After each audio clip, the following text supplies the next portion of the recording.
Hello guys, and in today's video I'm gonna show you how to play E5 and also show you two battles in which I did more than 15k damage. So if you wanna see the setup you can skip after the first battle I will show you, and now let's see the battles. Steps this time. So we could go there and try to push up on the right side. That is definitely what you can do. Let's see if many allies of ours, not many, so yeah, only 3 allies of ours are going there, maybe even 2. So even if I went there it wouldn't matter, and that's not a problem, because if they will go back it is very easy to defend it, because this camp has so powerful positions here. You can just not go on the right side and just defend the base from those positions and try to push up on the left side, so you will take an advantage somewhere, and with more tanks you can easier win the flank. Also they don't have many heavy tanks with good armor on the tier 10, so I should be able to definitely farm some damage here. And even though you may think that farming damage isn't good for your team because you are selfish or something like that, but if you farm damage well, you will just win your battles for your team. Because if you do so much damage, you will just win the battle. Also you have to just balance it, because you can't camp. Like, I can't be staying here. I will just not do as much damage then, and also I would definitely lose the battle for my team, so you have to watch out and balance it. As you can see, the Panther 2 will definitely pick and try to shoot us. It doesn't matter, the enemies are definitely going after us, so we have to go back, but thanks to that we are against the tier 8s, I can definitely play aggressively here. Also I can hide my cupola with my gun and hide the lower plate in this terrain. I think I can go up to this frag. He will destroy Predator will give me cover from the Kran, so I can fight one of the enemies at once. As you can see, when the Kran Wagner angles, he leaves the side of him that is definitely weakly armored, so we can abuse it. I have to go up here because he pushed the wrack so much, and if he pushes this up I have to just kill him, and yeah, I managed to do that. As you can see, we have 3000 damage already and bounce so much. Now I can go on the standard shells, because tier 8 is very easily penetrable by the standards as well. Unfortunately I missed aim here and he bounced, but that happens, doesn't really matter, because I managed to hit him one more time. I should be able to now shoot in with the gold, because the Crown Wagner is well armored. Yeah, now the situation is complicated because the frags that our allies and enemies are definitely not making this battle easy. As you can see, the Crown Wagner has definitely the weak hull, which we can abuse,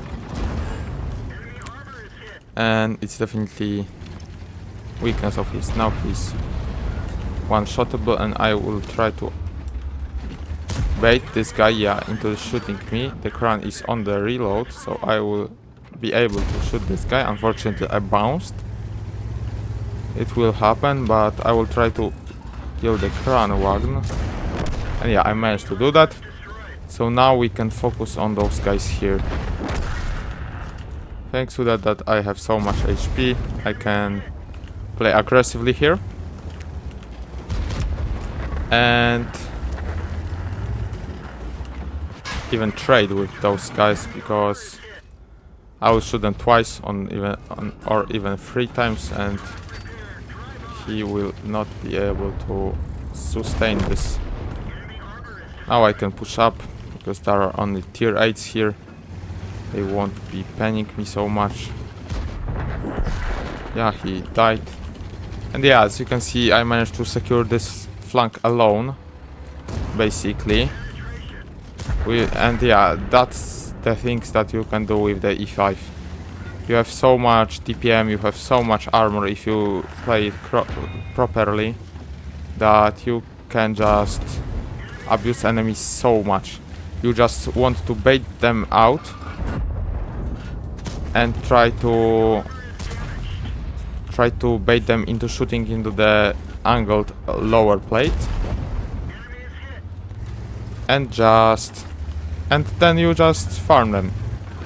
I definitely recommend shooting gold with this tank, because you have hits that have 340 millimeters of penetration, and with this you will be able to pan most of the things. So yeah, the standard shells definitely not that good. Now I can just go. The TDs shouldn't be very difficult, although the Grille could one-shot me, so I definitely have to watch out for him. We should be winning this one, but I don't have so much HP, so I will try to not be first. Yeah, I don't know what my heavy tanks teammates did all the game, but it doesn't matter because I carried this flank. I destroyed few tanks, so that is what you can do with the E5. And yeah, as you can see, we managed to defend the right side. As I said, it just is so easy. Just don't go here and camp in the base. And that's basically the steps. Most of the team will go on the heavy line, farm the enemies, and your allies will just defend the base. And if you have a good heavy tanks that will shoot, as for example what I did this battle, you will win. And yeah, now we have just to farm the rest of the team. 8,000 damage already, 4,000 bounce, definitely a nice battle. Now I don't wanna get shot at by Grille, because who knows how much damage more I can deal. And also we can definitely lose this one still. Now Grille thankfully died. I managed to shot him. Now we have to watch out for the light tank, because he definitely can kill me. And yeah, the E75 shot, so I will just go after him, try to hide behind my teammate.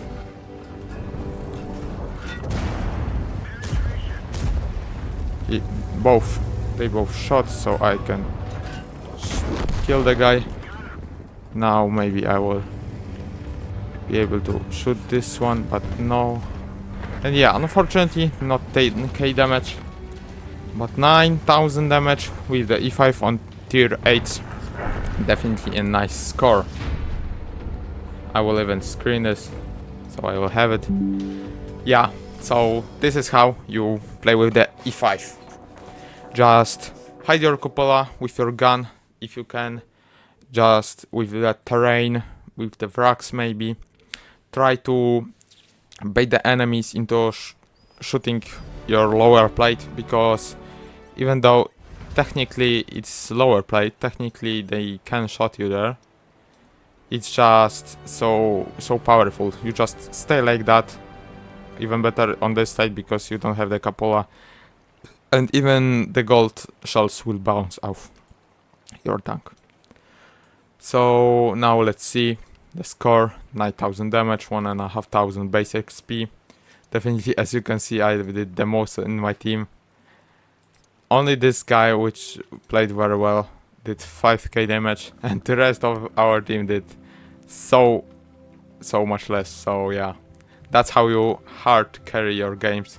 Even though I shot so much gold and didn't made, I still made so 30,000 credits. Of course, I have the reserves, the clan reserves, the premium days.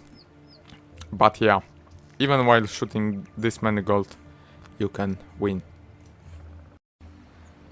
So now for the setup with this tank. I have hardening. You need more HP definitely, and the truck HP is also useful.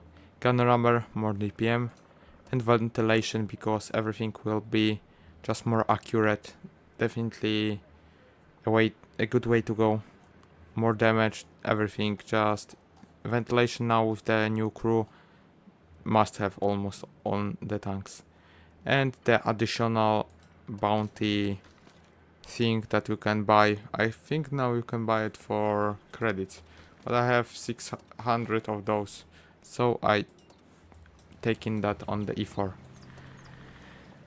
Now the ammunition, of course, unfortunately I'm going to play full gold on the E5 because you have so much penetration and you are fighting heavy tanks, so you need that penetration. I'm just full spamming that, not even a thought.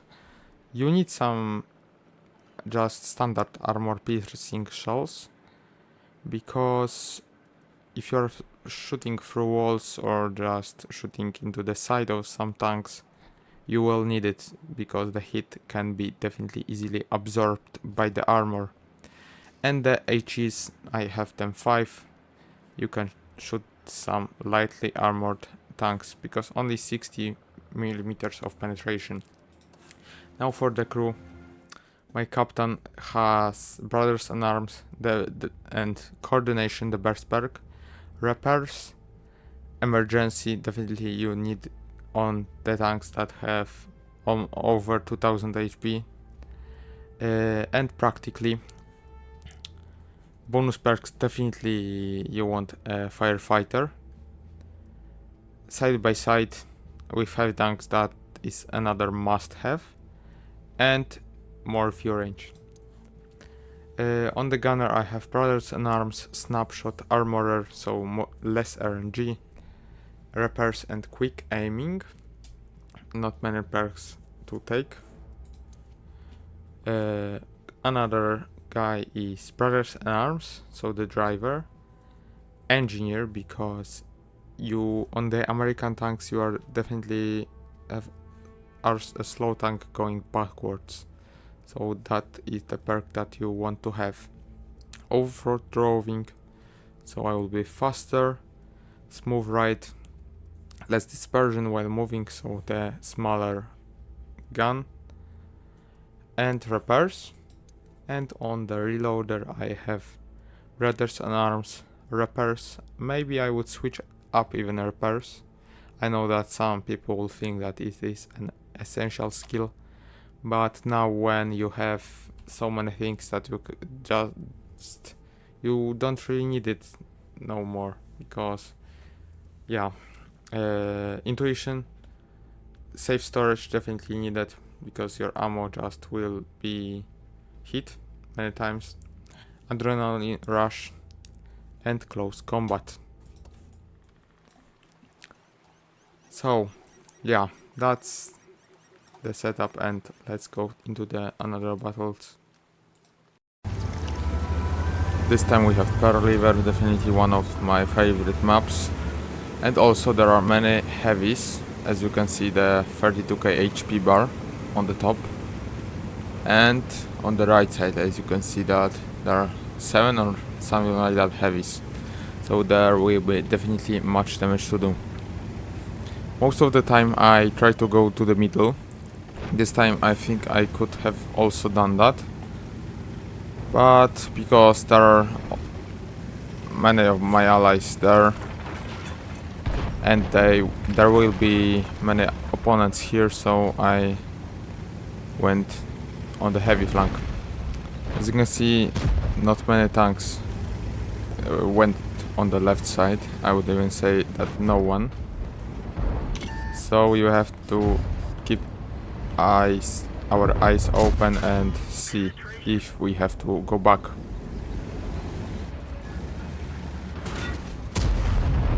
E5 has this gigantic cupola, so I will try to not play on the hull down, not on the turret, just on the hull, because with the hull you can definitely bounce many shells. If you angle it like that, it is almost unpennable. So if you play it well, you will definitely bounce so much shells. And yeah, as you can see, I just peek fast. I am from the good side because my cupola is on the other side, so I can just peek, shoot and go back. And he doesn't really have a place to shoot me, so I will just bully him. Because, yeah, as you can see, he cannot do anything. So that's basically how you play E5. You want to get into the position that will be beneficial for you. So I wanted not to play on the hold down position because I have a big cupola that I wouldn't be able to hide. So I just went on the heavy flank where I didn't need to play with my gun depression. And now when you are not playing with the gun depression, you have so much DPM, so you can just bully your enemies. As you can see, I have 6.7 second reload, so that's definitely a nice one. Even though I don't have ventilation, I have standard equipment. The DPM is just obnoxious. And the armor, even though you have the gigantic cupola, is also one of the best because it's tricky. When you move and hide your turret behind your gun, it's definitely hard to hit you. So that is what you have to keep in mind while playing this tank. Now I don't really care because we won our lady, so we can just go in and try to farm enemies some more.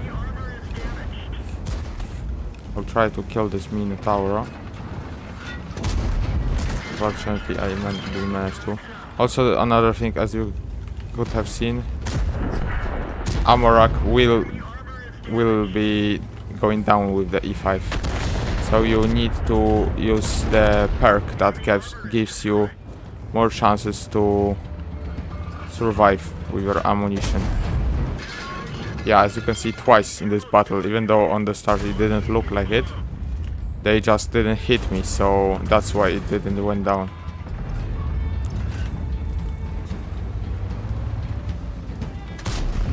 As you can see, this guy unfortunately is shielding him, so I won't be able to hit him. And I think that is it for the game.